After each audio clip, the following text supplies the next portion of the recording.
Fine. Hello, the good people of the internet. Today we have with us from India. So for the people who are watching, we have What Escapes Me. First and foremost, thank you so much, everybody, for joining in a Diwali season. Thank you so much. Thank you. Happy Diwali. Happy Kali Puja. Thank you. Happy Diwali. Happy to be here. Mm-hmm. So basically, to terms of questions, before I come to that, I would like to know how the hell did What Escapes Me happened. I'm very eager because probably when that happened, I was aged 5 or 6 years. I don't know. I think Which means Shine you're is the best 15 now. person to answer this. Yeah, so actually, before What Escapes Me, I was playing in a Bengali band called Rage, right? So we used to call ourselves Rock and Grunge Enthusiasts. So me and there were two other members. One was Jijo Shurumal Mukherjee. He lives in Canada now, and there was Anirban, right? So he was the bassist, and I was the guitar player. So Rage broke apart in I think 2010, early 2010, and then Oni and myself was just getting into metalcore, and we were listening to Kill Switch Engage and the new, and as I lay dying and all the new age stuff. So we thought of doing an English band and not pursuing with Bengali anymore because we wanted to reach the national and international audience also. So we thought of just like, since we already had a good chemistry between us and we knew what kind of music we liked and what kind of music we want to pursue in the future, we thought of forming What Escapes Me. And I mean, we didn't name the band that at that point of time, but we formed a metalcore band when we wanted to do metalcore music, like with parts of aggression and parts of clean and melodic singing in phrases. So we formed this band in 2010, sometime early 2010, I think. And then Orindam was not part of the initial lineup. Him, Shombit, and Anaras joined later. But yeah, that was the start of What is Facing, and we slowly got into the local band competition zone. And then slowly one member after the other left for some or the other reason. And then Orindam was the second guitar player. Shombit was the second drummer, and Chora was the second vocalist. And it's still the same lineup after 10, 12 years. Oh, wow. Any add-ons from anyone? Well, yeah, initially we were considering a different name besides What Escapes Me. I don't know if Shan remembers it or not. It was Bolt Shaft. Yeah, I remember. Yeah. Wow. I just remember from the initial days seeing What Escapes Me at concerts, at band competitions, because back in early 2000s, I don't know, Shopon, if you'll remember, because you said you were 5 year old. I'm sure you won't remember. Mhm. There were band competitions were a big thing. All the bands got to see each other. We didn't have gigs as much, like the smaller bands, because back then the gigs were the bigger bands were getting all the gigs. I mean, for all good reasons. And they were playing. Most of the elder bands were playing mostly cover music, like Crosswinds or Hip Pocket or you name it. They were mostly playing cover music, which is why I think the dawn of original music kind of crept into us because we got access to a lot more original music that was happening not just in India but around the world. And our way of uh, harnessing the Calcutta scene, as to say, if at all it was a scene, was going to the competitions, going to all the band competitions, listening to all the bands at the band competitions. And thus, what happened was there was always this feeling inside of doing better at every band competition because you would hear that band, you'd be like, fuck, their tones are better. So you come back, work on your tones. Then you made your tones better. Then you went up and saw their performance. You're like, fuck, their performance is better. Then you came back and then you worked on your performance. So every day you had something new to work on, which was so enriching, because we four of us individually have a lot to owe to the competition scene, and not just in Calcutta. The competitions around, that was happening in Kharagpur, that was happening in Kanpur, that was happening in XIMB, that was happening in Hornbill in Northeast, that was happening in IIT Bombay, that was happening in IIT Chennai. It was such a warm and it was a ball of fire that scene because everybody heard each other and not there was no motive other than just pure winning and doing better, because we knew that we wouldn't get money. I remember we played at this place called XIM, Bhubaneswar, where we were judged by Vishal J Singh, a Mm. prolific guitar player, wonderful guitar player from a mock symphony, and right now suffers of Pakhamba. And we were competing with bands all over India, and we came first. And we were promised a sum of 60,000 rupees, of which we've not seen. We've not seen that money. I think We've not seen 60 rupees also. we've not seen even 6 rupees of the 60,000 rupee. And I remember No, actually no, seeing that you what are actually escapes me. mistaken. That wasn't the show. That was the previous show which we won the other night that we did not get. Yeah. I mean, we Yeah. did not get the money. Yeah, So yeah. I remember also seeing the band at here in NUJs. That's the first time I had heard of this band of WhatEscapes, because Calcutta, I thought it was such a small scene. At that point of time, you could hear every band what they're doing, new bands. So Mm. I was singing for this band called Black Rose back in Black Rose. Uh-huh.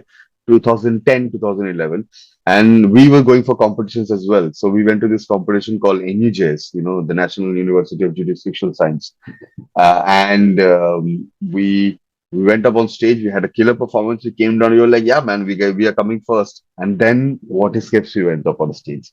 And back then, Oh. Sandy was the drummer, and these were the same. This was the same lineup. We had another bassist. Then I mean, they had another bassist then, and then they blew my mind. I remember I was standing in front of it, just in front of the stage, because there were a lot of people also, but mostly musicians listening to musicians. And my friend Nicola was standing beside me, and she was like, "If there's anything that I want, from this, is that I can see you playing in this band." And I was telling Mm. her that it's impossible. How will I play in this band? They already have a drummer. I can't be Mm. playing in this band where they already have a drummer. She was like, "Yeah, you just go and play some solo for them." And I was like, "It's not possible." Cut to, I think, in a month or month and a half, I get a call from Ordinum and Shayan to join the band. And she was the first Oh. person I told, What that, was your like, "Man, reaction you're when it happened?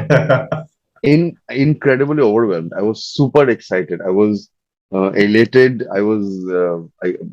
I think it's better you hear another side of the story as well, because they were the Mhm. ones who were. I was lucky enough to get the opportunity for them. But I remember seeing Shourabh, who we lovingly call Anadosh. He was a monster. He still is. I mean, there's no Mhm. lesser of it, but he was like this madness on stage where he was dominating the whole stage, and you could not make any other band win, because at that time, not just the band showed up, the whole everything was just so perfect with What Escapes Me. So yeah, that's my image of first from a third person perspective listening to What Escapes Me. It was Whoa. kind of interesting for me because the first time I heard What Escapes Me was so there was this band called Age of Chaos, whose guitar player used to be a friend. And Mm. that time, there was this thing in Calcutta happening for the first time where like professional demos were being recorded. So there was this person, and obviously we all know Rito. So he had recorded 2 demos of for What Escapes Me. That was the beginning. It was like a preliminary version of Empty Signs and Pseudo Showcase, and that demo used to get circulated in the circuit like among Yes. various people. Yeah. And my friend from Age of Chaos, whose name is also Cheyenne, he had made me listen to these songs, and I was like, must be some international band, because I had no clue that demos of this quality were being made in the city. I was like, which band is this? Sounds nice. Some European band. And he was like, nah, bhai, Kolkata band. And I was like, fuck, Kolkata. And then how things happened. And I eventually, the guitar player that used to play before me in What Escapes Me, Shagnik, he used to be a common friend. And I got in touch with Shourabh. And I remember Shourabh and Shan had auditioned me in Shourabh's place. And I was very scared How because did the I audition was go? not. So I came from a school of thought where I was playing thrash metal and Metallica and that old school thing, and Mhm. I was not at all into the metalcore scene because I was like, well, what music is this? It wasn't resonating with me. But when I got the chance, I was like, okay, let me give it a shot. And I remember Cheyenne had asked me to pick up.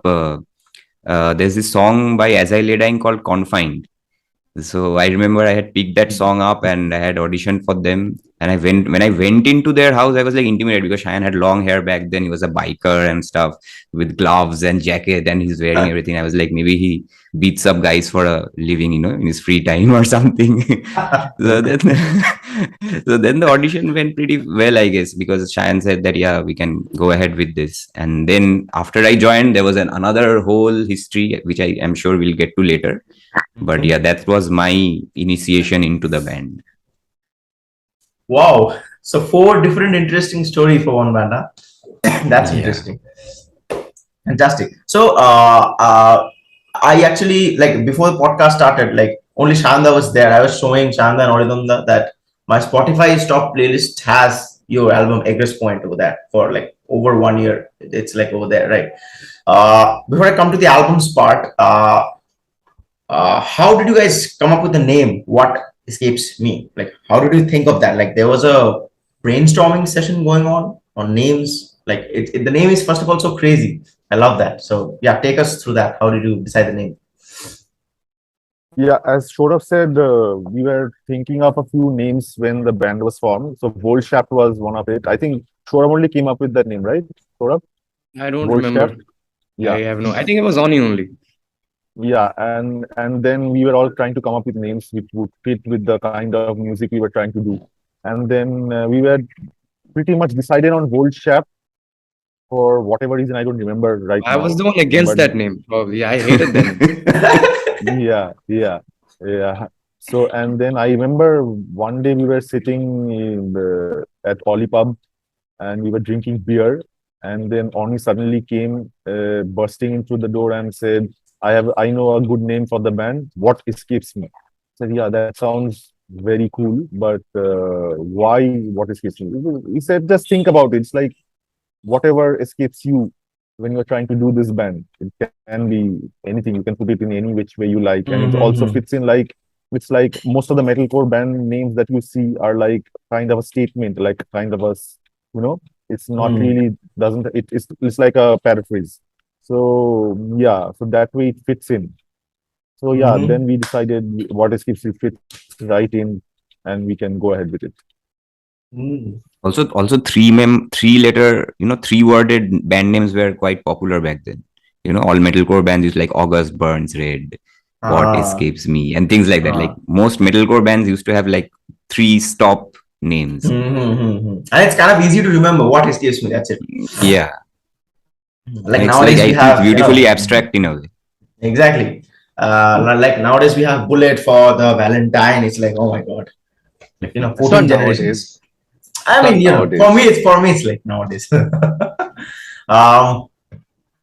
Well, like, you guys remember your first show you did as a band, or what went before that? Like, were you guys like, did you guys sit down, think of, okay, this is our band, we'll do music?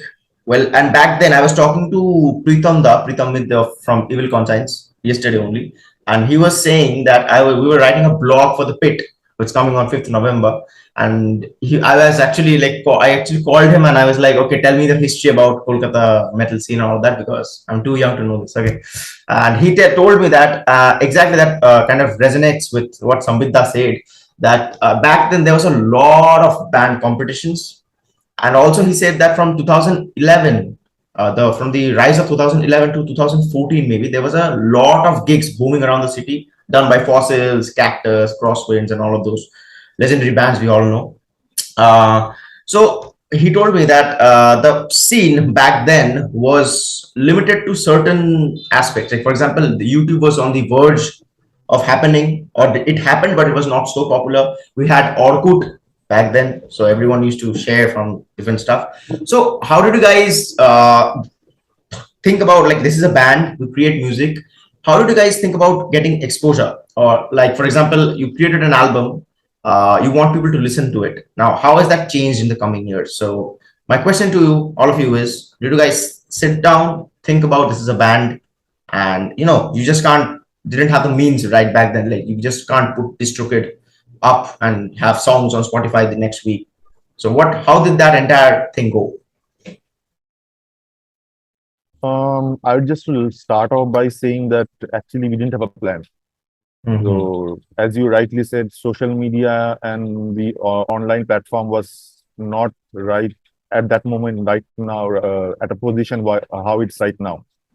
So we didn't have any plans of making it, or like we have to be this popular and this. We just had the passion for doing this music.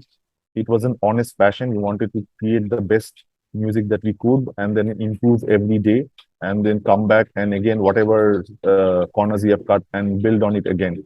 So, and maybe it is a boon in some way, maybe because online platform was not so crowded at that point of time. Maybe we found a way through somehow, because maybe we're doing something with at least some amount of quality, so people could relate to it. But I don't know, if it was today, I don't think there would have been any other way rather than doing what everyone else is doing. Like, you have to be active, you have to have a post every day and engage with your audience on Content social is media. king nowadays. Yeah, so it would have been more about content than art, and Exactly. we will always have this debate. But at that point of time, thankfully, we didn't have that pressure of we have to make content. The only pressure was we have to make art, good art. So I think that helped us achieve what we are today. I think rest of the guys can add to this. Yeah, for sure. So I think when we were recording the first album, and that recording, when I say recording, it's like a long process. It wasn't like, okay, since we did not have a plan and it was the first time we were doing things, we did not know how professional bands work in a, there's a timeline, there's a schedule, and you stick to that and you do that. That was never there. So it wasn't like there was a pre-production phase where before we are going into recording, everything is set in stone and okay, that this is the pattern that we're going to follow. So these things were never there. So it was all going along and figuring it out. And since Cheyenne is, he's into sound engineering and he was a big enthusiast and he still is, and he works professionally as a sound engineer, that was a boon for us, because most bands, when they're starting out, how are you going to make a recording, that is, sounds pro and good if you don't have a sound engineer and you have to spend money? And we are all coming from a situation where we're studying in college, we don't have that amount of money, yet we are adamant on good quality. So it was a boon for us that Chan was a sound engineer and he could take care of those aspects. So all that, when we were starting out, we were always big on recording stuff and making it to a stage where it sounds good. So when we were recording, we had no idea how the recording will go, who will mix it, if Shine is going to mix it, master it. So that was a process that went on for years. There was a time that we recorded guitars and we thought, okay, this is not sounding good. We deleted all the guitars and we got new stuff and re-recorded stuff again. So all this was because we were adamant on quality. We never thought of, okay, I have so and so time. If I don't post regularly, there is no engagement. We are not thinking about all that stuff. So because we, as Shan said, that because we were adamant on quality and not like, not going by any certain timelines and all, maybe the quality that is still there. Like you are saying that you are listening to Egress Point almost every day. That's only because, these little things add up, I think. Exactly. In that point in time, the recordings which we had, like, we didn't have neural DSP back then. Everything was manual. You have to go into the studio, understand everything. And if someone listens to Egress Point, for the audience I'm saying right now also, you'll feel like it's mixed mastered in today's age, because it sounds like that. Now I'm just thinking what effort went into actually doing that like 12, 13 years ago. Right. Basically, on the context of having a pro sound, what would you like to say to bands who are recording right now, though they have tools and certain aspects with them, but still, what's everyone take? So basically, give me 4 tips from 4 people of going to the studio and recording it pitch perfect if possible from day 1 or day 2. I think first thing is preparation. Yeah. I think first is sorry, Shan. Well, No, I wanted to say you start, then we can go one by one. so I think step one for any sort of recording, as very rightly Shayon and Arindam mentioned, and I was hoping Shodav also mentioned, because we spent such a trip. We actually recorded Egress Point 5 to 6 times, the whole album, before Damn. releasing. So when people ask how much, why did it take so much time? Because I remember we first wanted to record live drums. We went to Blooper House, we recorded so many songs. Section 66, I remember we recorded continuously because we wanted the ideal sound. Then we wanted to record hybrid drums where the kick, snare, toms would be virtual and the cymbals would be live. Ah. Then we figured that it's not working. We actually, to be honest, this band has tried the fuck out of anything that's possible. We have tried anything under the sun, anything that you can imagine, or maybe beyond, which is, uh, what the band has tried. I remember even with Shorov's recording, we tried so many things, so many places. We even recorded at the studio. We wanted to use this mic, we wanted this room, we wanted this feeling, we wanted. Uh, Shodov constantly wanted to get better. He was like, "No, I need that technique. I need to do this. I need to practice that." Because we were so adamant, and thanks to Shayon, because he was our quality control. He was the guy who was constantly telling us that this is not working, this is not happening. And even after doing everything, even after taking the effort of recording songs, taking it to a studio, setting it up, putting new heads, getting new symbols, putting all the money and effort, me and Odindam would be like, "Man, it sounds epic." Suddenly next week, Shine would come and say, "Sounds shit. It's not up to the And mark." all the dreams are shattered. I mean, dreams aren't shattered. I think dreams remade, because I wouldn't. Ah. I think that's the perspective that we constantly, because we were also at an age back, 2020, 1920, because I joined the band when I was 18 or 19 years old, because we would be willing to take risks. Oh. We had the leisure, if I might rightfully say, to the leisure to take risks. So my first advice to all the bands recording new material or recording anything would be open to taking risks, make mistakes, make a ton of mistakes, be open to taking any risk if possible, but at the same time, risks on the back of being well prepared, very well prepped. You need to be Ah. extremely well prepared. You shouldn't be just jamming the songs a few times and then going to a studio. You should know your song.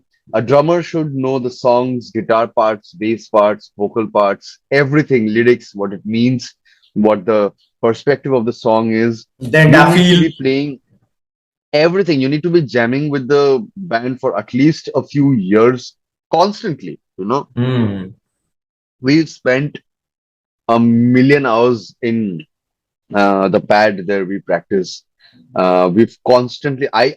Because I'm a collector of content. If even if I don't release content, I have the band's every single practice video with me in my hard disk. Wow. I have our practice videos.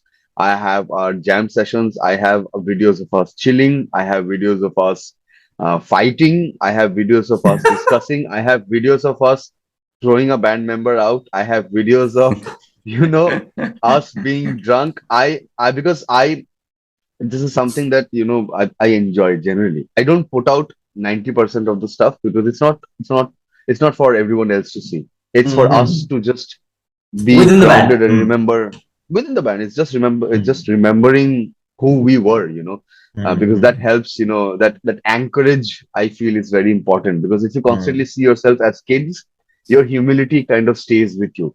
Because Hmm. after what happens with a certain age, you kind of start feeling that everybody owes you something. The world owes you something. The people owe you something. The scene Hmm. owes you something. Hmm. But when you see these videos, you're like, nobody fucking owes you shit. You only owe yourself, and you Ah. only owe your brothers, you only owe your band members. You don't owe anyone anything, and nobody owes you anything else. Hmm. Hmm. So Hmm. it's just it's you just need to work hard. You just need to be dedicated. And yeah, that's my 2 cents of what the bands should, how they should be together. Virtual playing, virtual jamming, virtual learning is good. It's great. It's important. That's something that we also do. But I think what's most important is to be sure of what the sound is and constantly practice Hmm. So from your side, preparation is the king. and take risks. Yeah, taking risks and being Hmm. prepared. Okay. Wow. Fantastic. Um, Next tip. I think another thing that most bands or any band in this city does not like follow or do is like getting someone to look at your songs objectively from a different perspective before you record them, or like getting a producer, sort of, I guess, someone who, and make sure the person has an idea about the kind of music you guys do, like whichever band it is.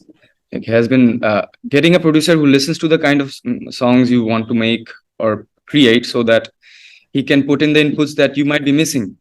And I think that is an important factor as well. It brings out more dynamics to your songs. And yeah, that could be a tip.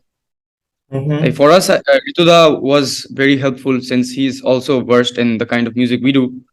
So he was also able to put in his inputs into the songs, and we also heard them out and we applied accordingly as well. Wow, So interesting. I agree with Shorav on the point of having someone subjectively to assess your songs, because what happens is, before, forget hitting the studio, like you have made a song, you have to be honest to yourself whether this is compositionally even worth recording or not. Because when you hear a song and you feel a certain way about it, it's not because how it's recorded, of course that matters, but it's the fact that it's a good composition. A good composition will always cut through and make you feel something. A The bad entire composition with structure a of the song. yeah, a bad composition with a phenomenal recording will never do that. We won't So stand out. yeah, so you have to be honest about whether your composition is ready to be recorded yet or not. And also, I think the people who are going to perform those songs in the studio should be at a level where they're proficient enough to pull it off convincingly. I mean, Exactly. in today's time, there are, you can take 100 takes and you can edit stuff out and, make it sound like you can sing out of tune and make it sound like you are singing in tune. But all the songs and all the bands from years ago that we still love, and those recordings, they had no modern technologies to record, but we still find them exciting. And when we hear those songs, it was because there was no, you have to play on time, you have to be proficient, you cannot mess things up. So I think that quality also shines through. So be proficient with your instruments, and be honest about whether your song is ready to be recorded yet or not. I think those two. Wow, interesting. What about Shanda? First of all, yeah, I would like to say that try not to be complacent about what you're doing in terms of recording and music, because I do this for a living. I have I have seen bands that when they started off, they were extremely passionate and were doing it for all the right reasons, and then they earned the money and they started doing shows on a regular basis, and this become a profession, and they started becoming complacent. They started taking their audience for granted. Um, the audience, it's very easy once you reach a certain level, certain standard, and you have a basic fan base. It's very easy to take your audience for granted, because whatever you put out, your audience is going to love it, because you have already sold yourself to them. And because most of the audience, with no disrespect to them, are not technically as aware. So it's your job as an artist to push yourself every day to the limits. And maybe, okay, there are always financial and time constraints. So you don't have infinite time to finish any project, or you don't have unlimited resources in terms of money, studio hours, gears to invest in every project. But suppose your threshold is 100%, so push yourself at least 5% more. I'm not asking you to push yourself to 200%. That's beyond your means at that point of time. But I have been seeing in the past 12 years that I've been doing this professionally, producing bands, recording, mixing, touring with bands, which I still do, because that's my bread and butter. So I am constantly seeing bands as the third man, you know, not getting involved into the creative process. So looking at it from a subjective point of view. So yeah, I would like to say that never settle down and don't get complacent just because your audience doesn't understand it. Don't take them for granted. Always keep pushing yourself at least 5% more than what you did last time, even if not 100% more. and always try and remember why did you start all this? Why did you start it? And try to stick to your roots. And if you keep pushing yourself slowly and over the years, I'm sure your audience base will grow, and whoever audience is still who still likes listening to you will still be very happy with what you're doing. Wow.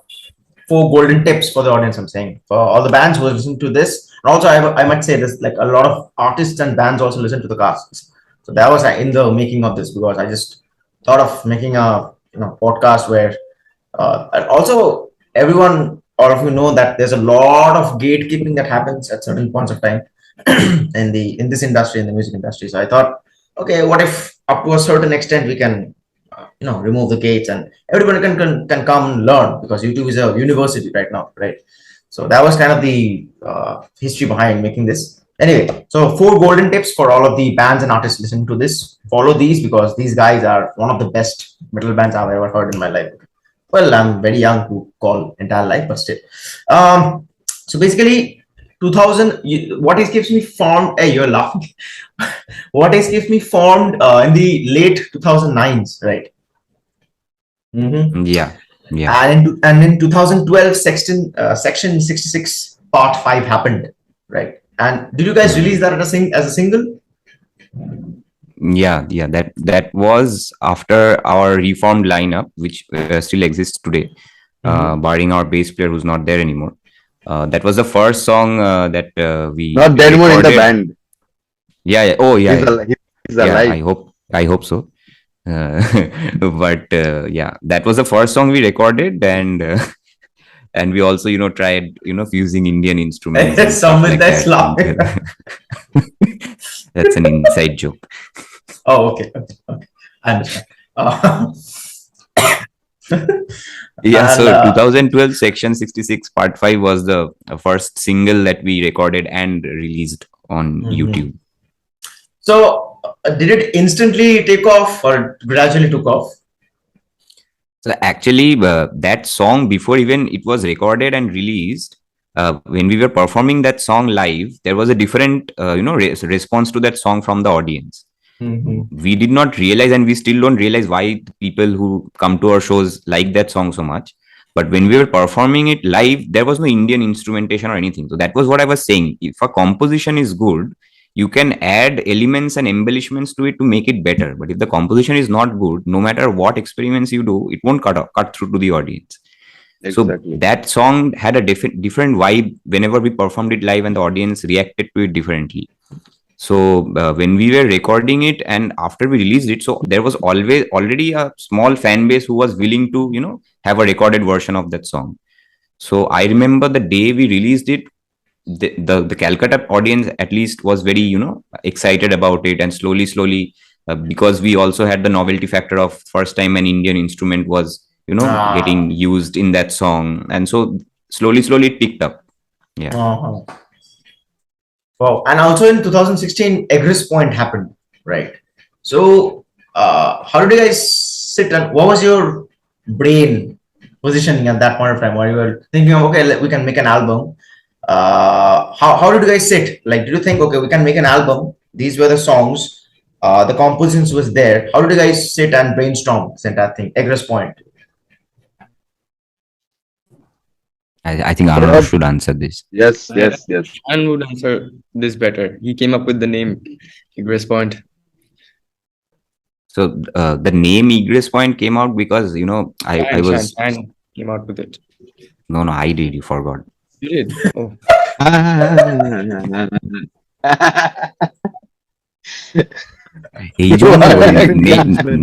নেশা করতেন. Actually, this is not Shorav's fault, because that time in his life is a blur, so he doesn't remember most of it. I don't remember a lot of things from that period in my life. So like anyway, Shayan's video right now, it's blurred. His background, that was his life back then. That should be one whole separate topic, drugs and what escapes me. কি বলছিস ভাই? Say no to drugs, kids. He's not helping the fact that he was the only person smoking on the podcast.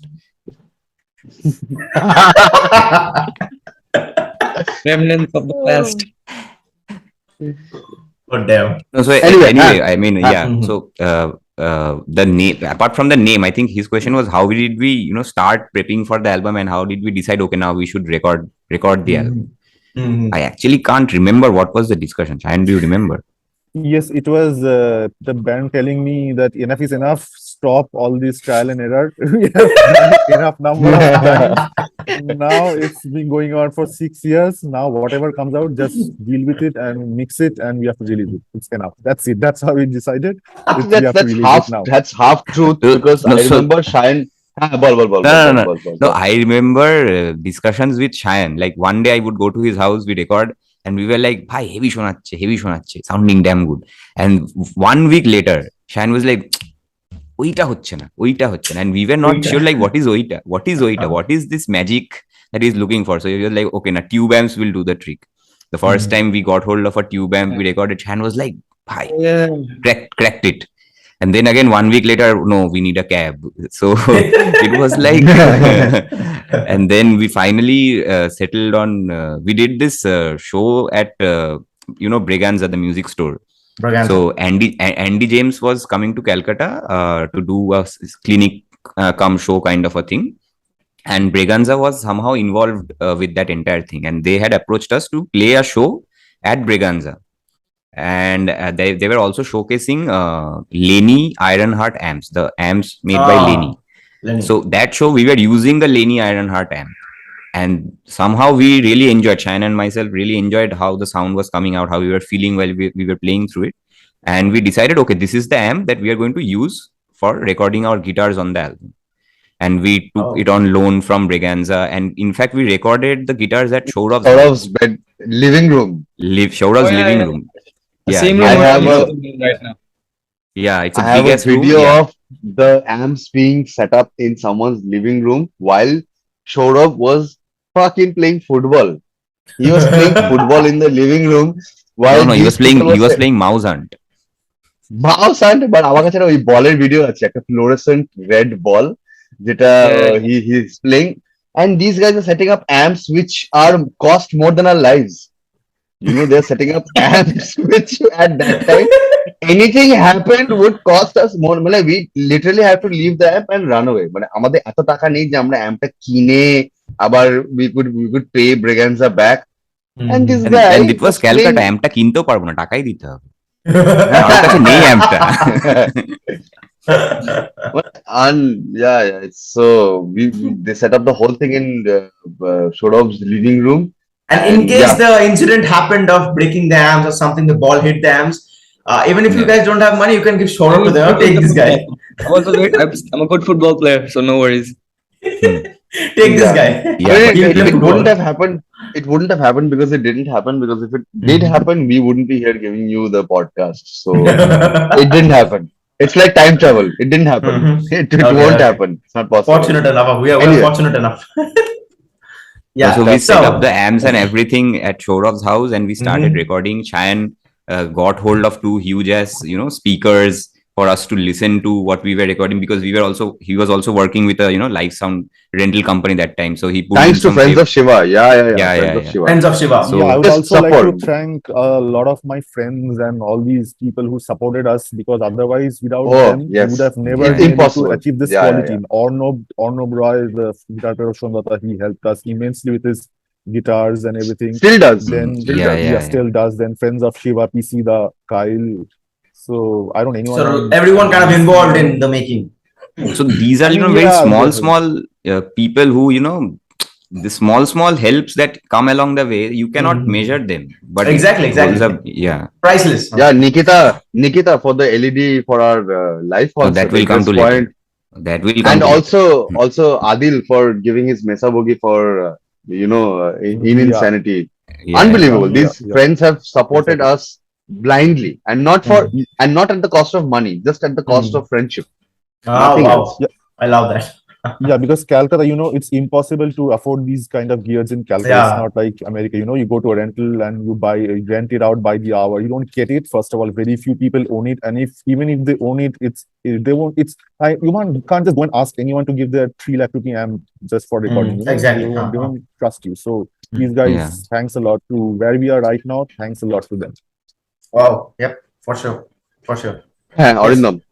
Yeah, so we started recording the guitars and everything, and before that we had done a rough take for Shombit's drums.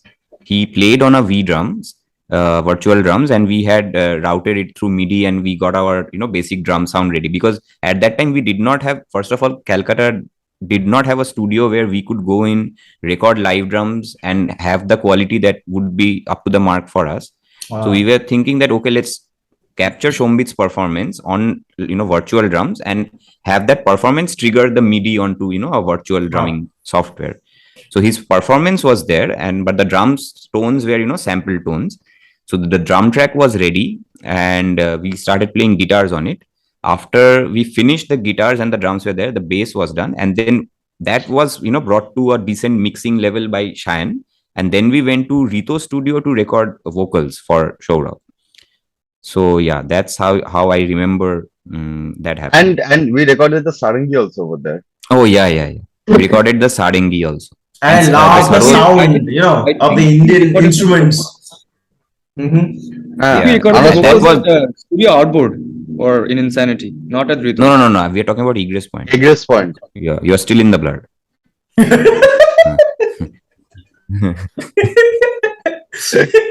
um, and I love the mixing of the Indian instruments, because in India right now, like back then, mixing Indian influences with the kind of music What Escapes Me did was kind of a, I guess, was it a kind of a first band to do this from Calcutta?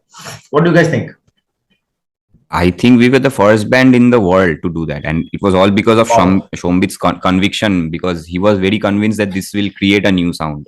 So I Yeah, think Shombit should delve more into this. He would Yeah, be the for best sure. person to talk about this.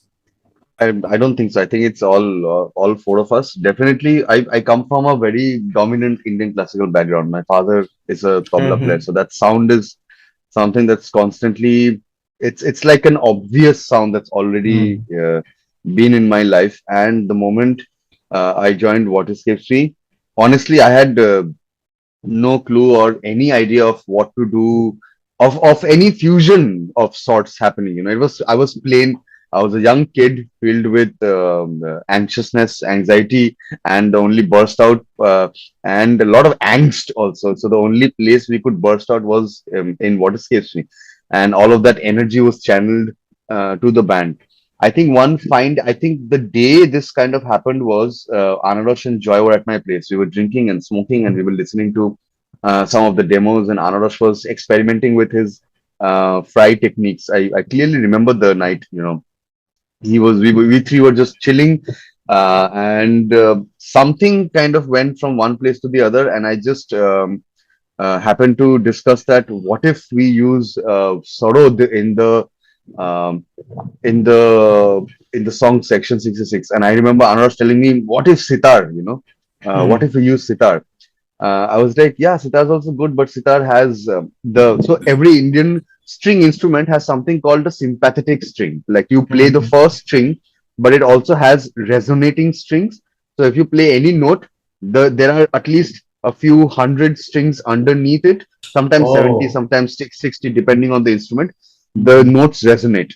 Okay. So sitar's resonant strings are much more dominant than sarods, So I kind of, though Anarosh was thinking on the same lines that I was, and he never said, Indian instruments, it'll suck, man. It does not go well.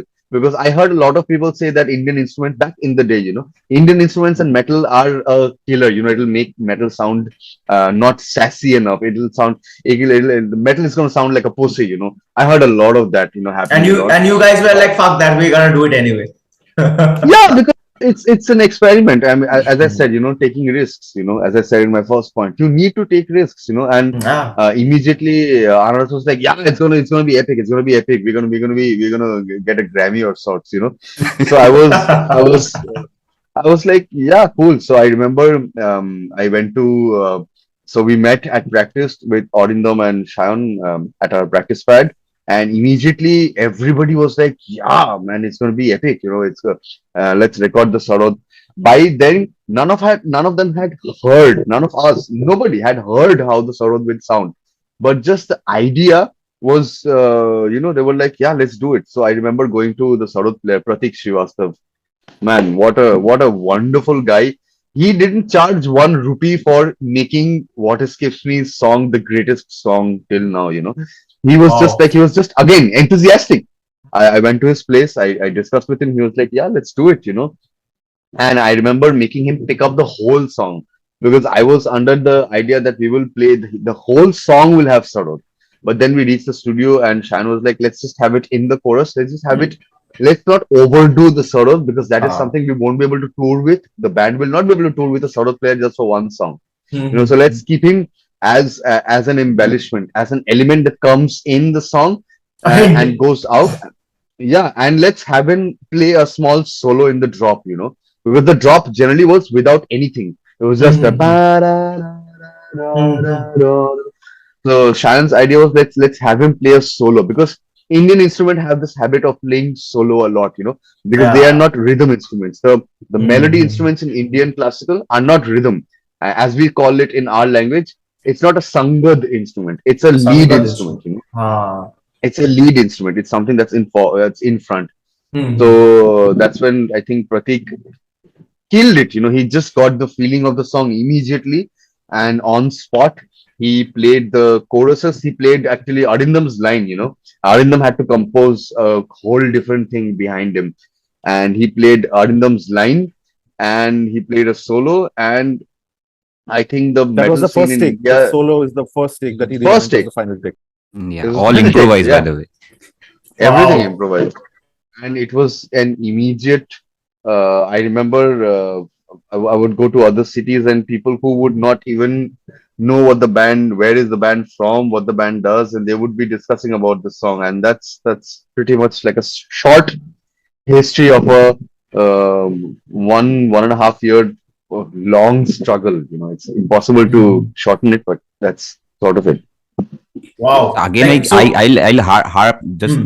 to add to the point. Like, this song took so much time, but the fact that we were thinking about all these things, that we just trying to be better, just not being satisfied with what we have. I think that counts for every band who is coming up. Just don't compromise on everything. Just give Yeah, it a Exactly. exactly. give it And a good trying to shot. sound new, trying to sound different, trying to sound fresh, and be open to taking all possible risks to make it. Hmm. And like Samvita said, like Indian, I don't know, Indian stringed instrument, where it's a sitar, sarod, tanpura, whatever it is, has a unique tonality to it, which I don't think any instrument other has. It has a unique, like when you hear it, it will give you goosebumps in a certain way, for sure. That it And gives. Egress Point has very hinted, I think, aesthetically used Indians. We have the sarangi. We in Truth of a Lie, it starts with a tabla, Hmm. which sort of has a Boom, pa, mridangam pa, feel. pa, pa. Yeah. Yep. We have in Koalis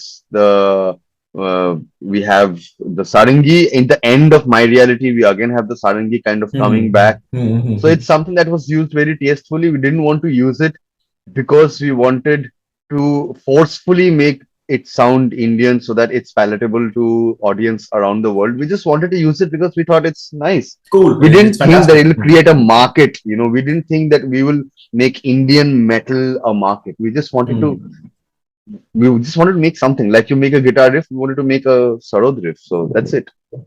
Wow. And that album is a hell of an album. I don't know, man. It's like fantastic album. Like it's still on my playlist for over a year and a half. Okay. Uh, Probably a last few questions, then I'll set you guys free. Otherwise, you guys will probably, you know. So, what was your first gig?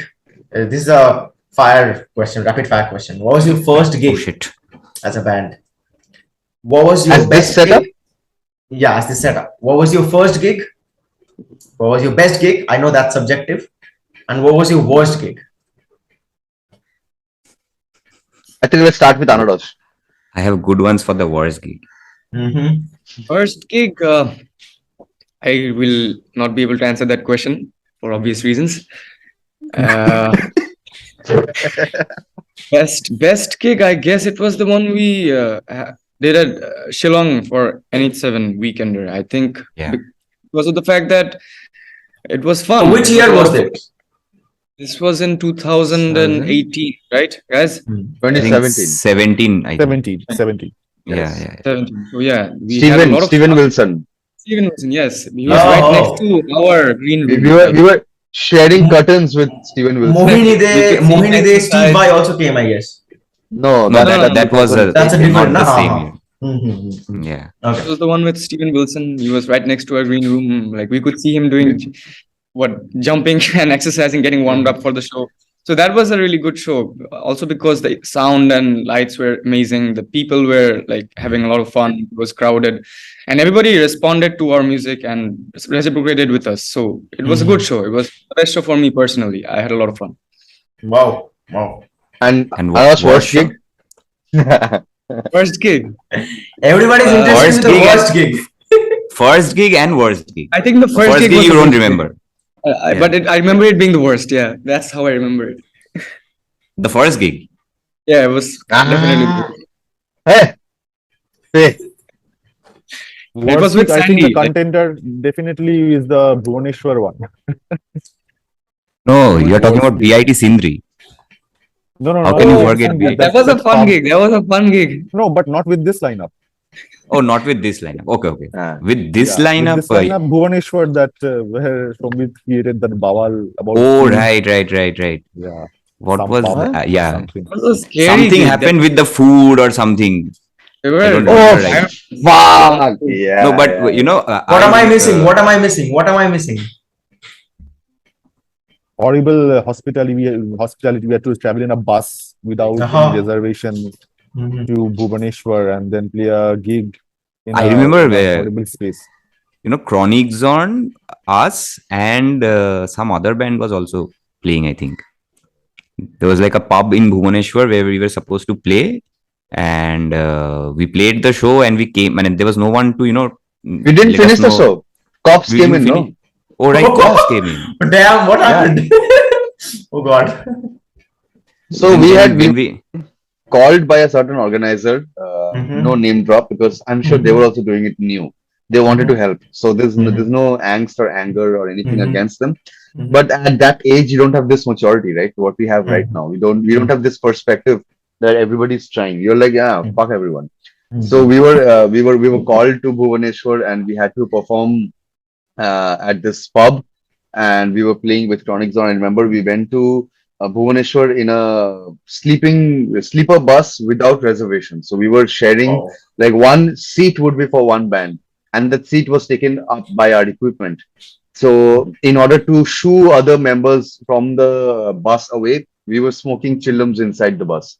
Just to create enough smoke that people wouldn't sit on the, people wouldn't smoke, people wouldn't sit on the seat, So people would exit the bus because inside the bus we were smoking chillum. And Whose I idea this was? remember everyone. I no would no no not- no don't include me into all your shady business. Not everyone. I mean, all the smokers, I would say, Yeah. Okay. The people who are narrating the story and the people who don't remember that time in their life, those two people, Okay. and the person who is not there anymore. In the I mean, let's clear. It's me and Anadosh. Okay, ঠিক আছে Anadosh, চলটা আমাদের উপরে, ঠিক আছে? and ঠিক and আছে? and Clean. and the person Arindam had his pills. Dart and addict. he who must not be named who's not there anymore. Nah. So I remember we went to the gig and horrible setup. I mean, they hardly had anything. They hardly had mixers and we were playing with in-ears because we were the first bands, actually, one of the first bands in India to ever play to a backtrack and click track. Because Okay. we were so precise on what the quality of the output of the sound should be. So we were playing. I remember literally we used to take my whole computer for gig. We used to take my CPU, my monitor, keyboard, mouse for a gig.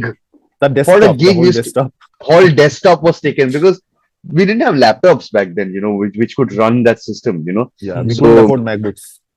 MacBooks, I mean, I don't think MacBooks even existed, which would support all these things. The proper MacBook came out in 2013, and I'm talking about 2010-11. So the proper Apple also kind of saw that, okay, WhatEscapes needs this, so let's make a MacBook. Yeah, yeah. So we went to Bhubaneswar and horrible fucking setup. And in the middle of our set, I remember the organizer coming up and because the drummer was the easiest accessible because we were stationed, we were stationary in all the gigs. We would be in one position. So everybody had this option of coming to our ears and saying that last song, two more songs, no more songs. You've played one extra song. Yeah, I love the last one. No more songs. Yeah. Yeah, I mean, because the vocalist is moving, he's in front, he's not accessible. Guitarists are headbanging, they're inaccessible. And you are Bassist sitting down. is pointless. Yeah. So I'm the only one sitting down, so I'm the only accessible person. Bassist is pointless. So we would be. And people were coming up from the right side of the stage, so talking to the bassist wouldn't help also. Oh, damn. Oh my Right, god. we as just anyway. So so the organizer came and told me that we have to end the set. I said we have 3-4 more songs left and we have prepped for this, so we're going to play. He said no. So we didn't take. So while the song is on, he's telling me detailed discussion that I have not taken permission for this gig. I told them we're going to do one tower gig. So metal bands are not allowed. The cops are coming. They don't have permission for alcohol. We have to shut the place down. So Chronic Zone and the other bands didn't even get to play properly, So we had to shut the whole gig down. We packed everything and we fucked off from there. So we came to the place where we were lodged. Gates were locked. We had to cross the gate because the guys wouldn't open the gate at the hotel. I can't even call it a hotel. It was, I mean, like a fucking whorehouse. So we entered the place and we sat down and we were just waiting for food because we didn't have anything the whole day. We went, we did sound check, we took a bath, we had lunch at some dhaba, which was what 1:30 in the afternoon, and this was 1:45 at night. We didn't have any food, and I was, I mean, I was rather a little more. I mean, all of us were angry, but I was somehow more vocal about, things. I could converse, I could let, my abuses were well transcribed, and we were waiting. And I remember Anaros got getting superbly pissed at the fact that if you don't say anything, I'm going to beat you up, Shombit, and everybody here because we need food.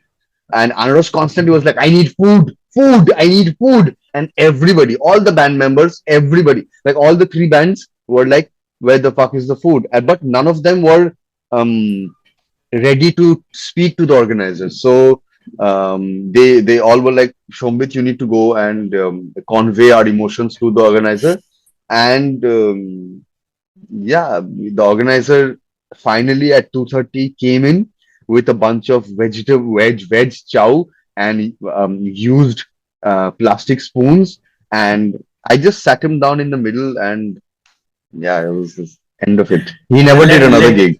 and the afterward and the latter part is the history. I mean, he never did another gig as far as I remember. I think he left the city. Damn! Oh my god! So worst hospitality ever. Yeah. But that's still not my worst gig. We'll come to it. Yeah. I remember, if we are talking about this setup only, everyone's first gig will be the same. But if you talk about us in What Escapes Me and the first gig, I'd like to show you guys something. Sure. Oh damn! It abar ki korbe?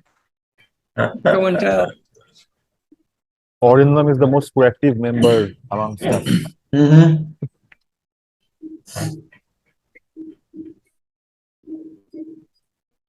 So, when I joined the band and the first time I was playing with these guys, so Shourab was there, Shayan was there. That time we had a different bass player whose name was also Shayan, and Sandy was on the drums. So the first show we played was at this medical college in Calcutta called RG Corp. And it was like a band. It was like a band competition thing. And it was like the first time I was also going up on stage after I left school. So it wasn't like I was into playing shows live, and it was like a overwhelming thing for me, because first of all, the parts that these guys made, it was pretty difficult. And then you have to be on stage after so many Pull it off years. live. You have to pull it off live, and you have to be, we were big on, you cannot just stand and play. People are coming to watch you. It's not like you are going to stand and play, and there has to be an act. So all that things Some were playing on actions my going mind. on the stage. Yeah. So I remember we played that show, and I felt it was like a horrible show. I like showed up, went off key. I felt, because I was not used to that sound on stage. So I remember Cheyenne played very well, but overall the entire show was pretty bad for us. And surprisingly, we were we came third in the competition, which was surprising because I felt that we shouldn't have won anything. So I still just have think this. how worse other bands were. I still Yay! have this, this thing that we Oh, won damn. back then. It was like Oh, 2010. Oh, Musicstaan second তো runner. একদম নতুন লাগছে। I didn't Karma know it- that we had 2010. this. Yeah. Wow. So it That was was the like second runner something up. that, first time দেখছি সবাই। Yeah, সবাই first yeah. Time দেখছে। Yeah. Never saw this. No, because no one Oh. wanted to take it, and I was like, no, we have won. We must take it. So this is proof that we existed in 2010. This is proof, and this is before Shombit. Yeah. So this is way back. Yeah. Mhm. Oh, that's a heritage. Wow. And worst gig, if you talk about, I think before Shombit joined, for all three of us personally, the worst gig would be, there was this gig in a college called BIT Sindri, and there was this We person don't who want to used talk to. about it. We don't want to talk about it, but we must, because the person who used to manage us back then had got us that show somehow.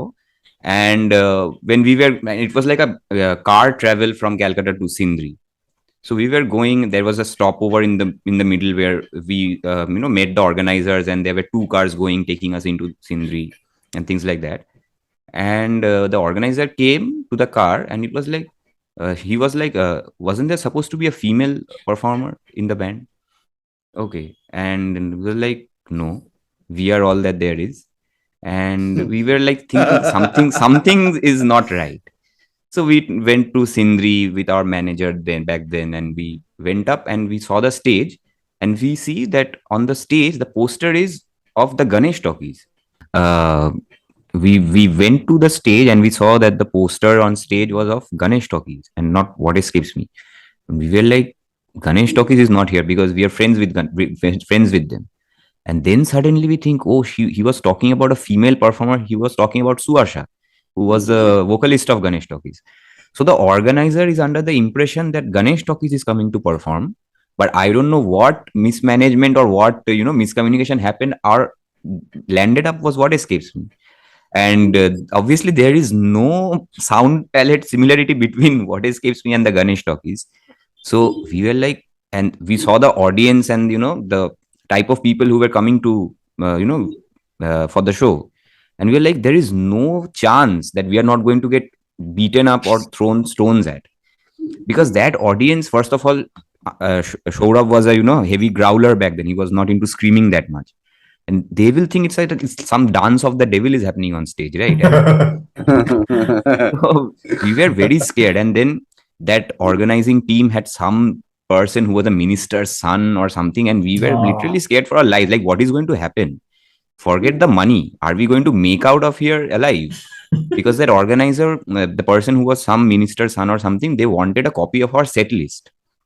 Oh. And back then, like now, Egress Point songs have names, right? Back then, there was no names. There were only working titles. If a song was the fifth song we made, we called it Fifth OC. If there was a song that was the first song we composed, we called it First OC. So the entire set list he gets is list of First OC, Second OC, Fifth OC, Fourth OC. And he very, curiously came up to us and he said, "Ye Fifth OC kya hai? Fifth OC?" And ये तेजा तेजा क्या है? That's like that. and he was like, no, ये हम लोग का खुद का गाना है. मुझे आप खुद का गाना बजाते हैं? मुझे हाँ खुद का गाना बजाते. So we were supposed to go up on stage.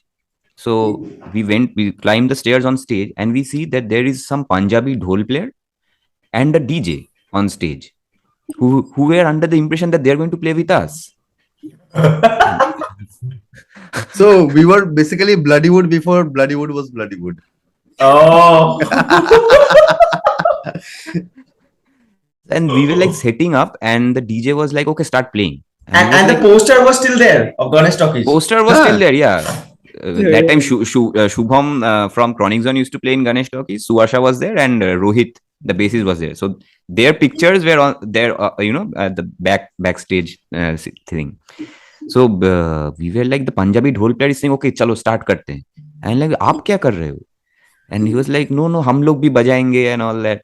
And we were like, then Anarosh said, "Fuck it, we are going to do what we do. Whether the crowd loves it or not, we don't care. Just do it." And the moment we started playing, it was like it was like a shock to the audience. And by the time they digested the shock, the Punjabi dhol player was, not even like coming, before they were speaking to us as like we are like, cordial people, jovial people. Once we started performing, they were like scared to talk to us.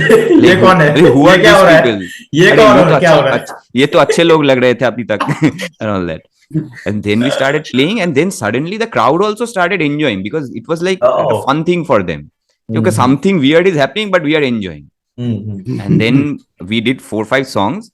Then the organizer came up to us and he said, अब हम लोग थोड़ा break लेंगे, अभी कुछ और होगा, फिर आप लोग को बुलाएंगे. And we came down stage, and all our guitar processors and stuff were on stage on the floor.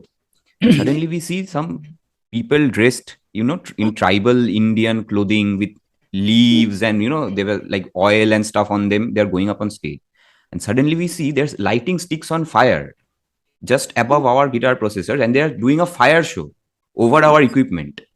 Yeah. And we were like, what the hell is happening?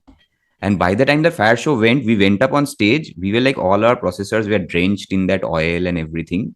And I don't know how we ended that show, how we made it back to our city alive, and well. But that show we'll never forget. Like, no matter what, there's no level of weirdness that you can cross after that. Yeah, the organizers apparently got beaten up by the college kids, I think. And then on our way back, we barely made it out alive. Like, the driver kept falling asleep, and I had to stay awake with him. And every time he was Oh. hearing and falling asleep, I had to poke him awake. Bhai, udja. Like, it was a No, he scary slept situation. in the morning also somewhere. When I stopped the car and We had slept to somewhere. park it in front of a dhaba or something, and everybody slept. And then we restarted the journey. Otherwise, we would have probably died. We would have been under a truck for sure. I don't know what to say. Nothing to say. Absolute silence and peace. Damn. Well, like, was it cleanable? All the equipments that had all of that oil? It survived. It's still working today, but we don't use it See, anymore. back then there was not stuff, there's no idea of servicing. So all that you can think that Yeah. all our equipment got serviced by the oil. Maybe it just got better. It was greased well. Yeah, it was greased Like, well. अब ये pedal अच्छा चलेगा. Well, probably the last question, and this one is a really interesting question. I asked this to probably everyone. So there are 4 people right here. All of you, one sentence or one philosophy, if I will, each give us one of your words on the Indian music industry. Well, sorry, I can't. One sentence on the Indian music in. One of your philosophies, like 4 philosophies of all of yours on the music industry of India. Indian music industry is a very diverse and big. Yeah, exactly. There's Bollywood, there's independent. So, what do you want us to like? Say something in Independent common, or in Bollywood? general? Yeah, both. Okay, let's do 2. Bollywood, if there's, and independent music in India. No idea what Bollywood, because I don't follow it. I don't know what happens. Okay, what about the independent one?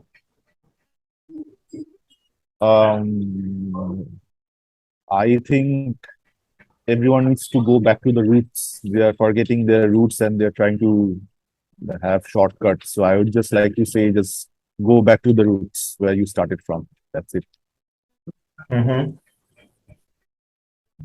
Who likes to add on?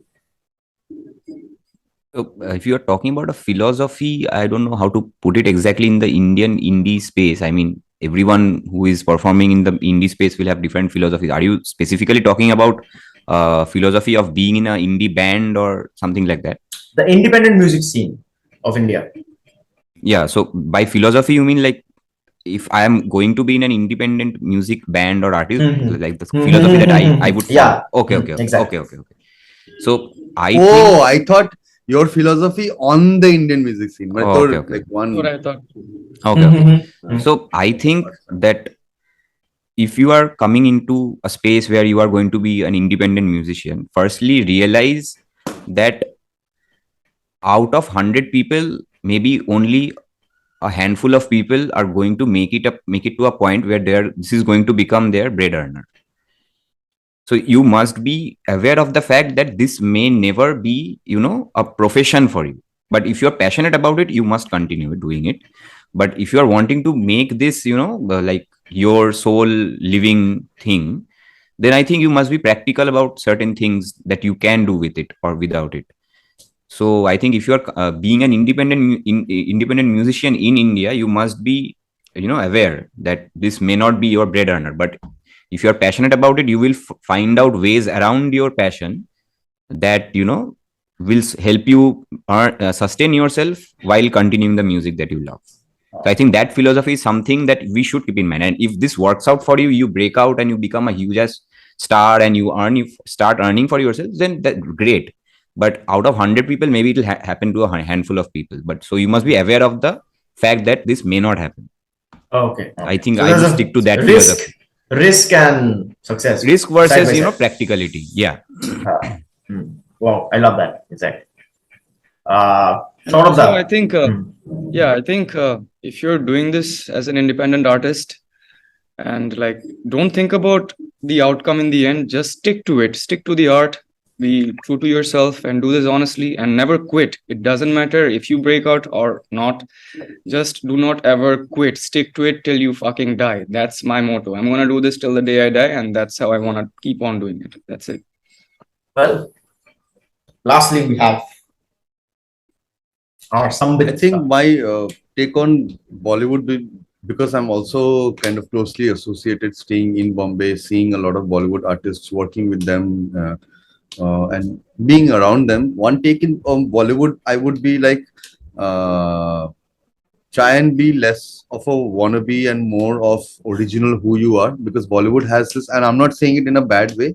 I mean, it sounds bad definitely because it's not a positive thing to say, but Bollywood has always had this feeling of wanting to be Hollywood, now wanting to be the South, now Versus wanting to being. be versus just being, because there was a time I feel in the middle of 90s, no matter how cringy it was Bollywood, the phase of Nadim Shravan, I feel, was the most original phase of Bollywood ever, because they never sounded or looked like anything else. The Govinda films, the slapstick comedy, the Dilwale Dulhaniya Le Jayenge, it was so original, it didn't look or feel like anybody else. Might be cringe, might be cringe now, or maybe also, but they were still original. But there was a phase in Bollywood where they wanted to look like Hollywood, and now there's a phase in Bollywood where they want to look like South Indian films, because of the fear But they of. never want to look like Bollywood. Yeah, so I would say, try and be original, but I don't know. Still, how does it matter? They'll still keep doing what they're doing because there's a million bucks onto it, and I don't think any of them will be listening to this podcast because they'll be like, just another metal band giving gyan about Bollywood. So yeah, that's okay. Does not change our perspective. And my take to the independent scene would be, I don't know. It's very hard to say. The independent scene is um, nothing actually. There are 4 to 5 bands that are in the independent scene right now. And you call a scene where you have 50 cities to tour, you have 100 bands to choose from. That's when I mean, I come from a background, I play for As We Keep Searching, as you know, where an independent band calls it a sold out gig when you have 400 people. So I don't even know if you can call it a scene. It's just we're just again wanting to be again a set of wannabes, who are wanting to be something. I mean, you would call a scene where you had 10,000 people chanting your songs, you know so we are slaves to the algorithm, and we are slaves to the social media right now. So I don't think slaves have a perspective. We just need to follow whatever the algorithm is, unless you are the king, where you set the rules, where you set the game, where you change the game, The top of the game. the top of the game. That's when I think we're not king yet, and I would not take myself. I would not call myself important enough to give any perspective of the scene. It's just for time to suggest, and but if I do have to say something, I would say what Shourav, my brother, said, that stick to it. Stick till you die. All four of us are DIY at heart. We will do whatever it takes, individually, as because we all have our individual lives. Arindam is a wonderful video jockey. Shayan is one of the best engineers that India has. Shorab is mixing engineer. He's working right now, and probably one of the best lyricists and vocalists in the metal scene that India has. Yeah. So we all individually, four of us, have our separate lives. But when it comes to What Escapes Me, we have had terrible fights where we thought that we won't see each other's face and we will break the band, but we still got ourselves to a room and decided that whatever happens, the band is going to stick. Because there were times where, because of economic issues, world pressure, family pressures, I remember all of us wanted to just throw the towel at each other and say that this is it. The band is not going to make it, and we're not going to make it. But we're still here, are four of us laughing at what we've done 10 years ago, and still together, and still wanting to meet and make new songs. And we are making new songs. We are prepping our next album. We are working on new material, something that I really was enthusiastic to speak about in this podcast. But somehow we didn't find the time. But So also there's new music cooking from What Escapes Me. Am I a right? lot. At the same time, we are still, as I said, we're still constantly judging ourselves. We still make music and throw music. We still make parts and throw parts. We're still at the point where we were in Egress Point, because there's one thing that I learned from Orindam. He once told me that the band's second album is the most important album, not the first album. The first album is where nobody has any perspective or anything about the band, so nobody knows anything. But the second album is the most important Will band. shape the identity of the band. You've already set a standard for the band with the first album, so the second album will define if the band stays or nays. So that's basically something that. So, and one thing that I would want to conclude with saying that this, I have immense respect for the three of us. I have so many things to learn. I learned how to be erratic and chaotic from Anarosh. I learned how to be um, organized and perspective from Shayon. I learned how to be a romantic and a nice planner, and have hope from Orindam. Yeah, because Where did that come from? देवाल Romantic धरते हुए Arindam. भाई सब थोड़े लाभ नहीं. No, I mean romantic, not in a way that we would want to fuck each other. Romantic in a way that to have that hope that yes, Compassion. please stick to Compassion. it. Be passionate about the fact that because we four of us have four of us. We don't have anybody else. And whatever happens, the band, even if no fucking album comes out any day from the band, I really don't care. Four of us will still be What Escapes. If there's no Yeah. band that ever listens to us, if there's nobody giving us the Grammy that we deserve, if there's nobody pushing us to make that next album, we will still be What Escapes Me, and nobody is going to take that away from us, because we have nothing to lose. I think that's the best thing about the band. We have nothing to lose, and we will still fucking stick to it. And you will still see us, and in our 50s, saying the same things, and yeah, being the same us. So that's it. Wow, what a fantastic way to end. Thank you so much, guys, for joining in. Yeah, thank you so And much I for love- having Thank us. you.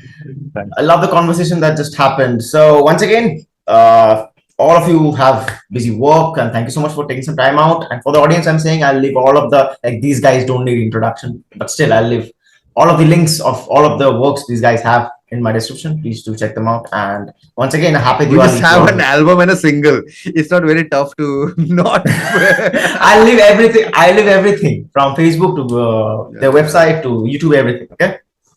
Yeah, Happy yeah, Diwali okay. to you guys. Thank you. Thank you so much. Happy Bye Diwali, bye. guys. Happy Thank you Happy so Kali much. Pujo. Bye. Diwali. Love you all. Bye bye. Take care. Bye. Bye.